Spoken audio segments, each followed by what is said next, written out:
mosaïque, ça se trouve de manière simple, on trouve un petit morceau. Celle-ci est donc découverte en 1993, est restaurée jusqu'à la fin des années 90, puis pour la préservation est recouverte. La pièce, elle fait 5,4 mètres par 9,4 mètres. Donc c'est quand même une pièce assez grande. Qu'est-ce qu'elle abritait? Ça, je vais revenir à la fin. On a des idées, mais ça reste, bien entendu, des idées. Et qu'on casse ensuite en petites tesselles, c'est des petits carrés qu'on voit, et on les trie ensuite par nuances. Et ensuite, avec les nuances, on peut faire de la 3 dimensions. On l'a appelé mosaïque d'Achille à Styros. Alors Achille, il est là. Je vous en parle après. On va commencer par le commencement. Ça se lit comme ça. Donc en fait, la mythologie, on est dans une frise de la guerre de Troie. La guerre de Troie, le texte le plus ancien qu'on connaisse sur la guerre de Troie, qui est une guerre mythologique, c'est dans l'Iliade et l'Odyssée. On a Achille, ici on a Ulysse, on a Agyartès, on a plusieurs personnages donc, de cette guerre de Troie. Est-ce que la guerre de Troie est historique ou non?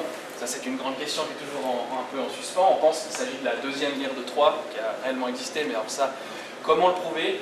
Très compliqué, mais en tout cas, on parle ici de l'aspect mythologique de cette guerre de Troie, c'est-à-dire Achille et Ulysse, qui vont interagir dans ces quelques lignes du récit mythologique.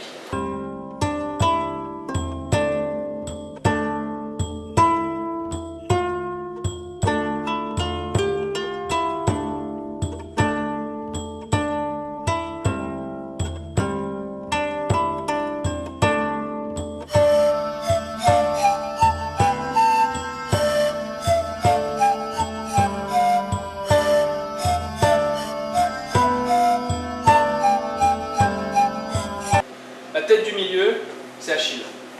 On voit le bouclier d'ailleurs à côté de lui.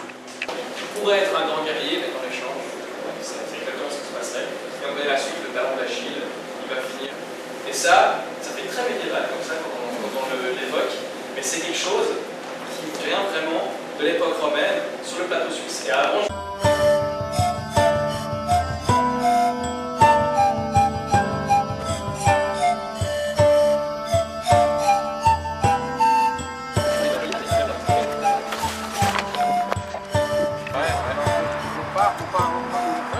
Mettez sur le char là.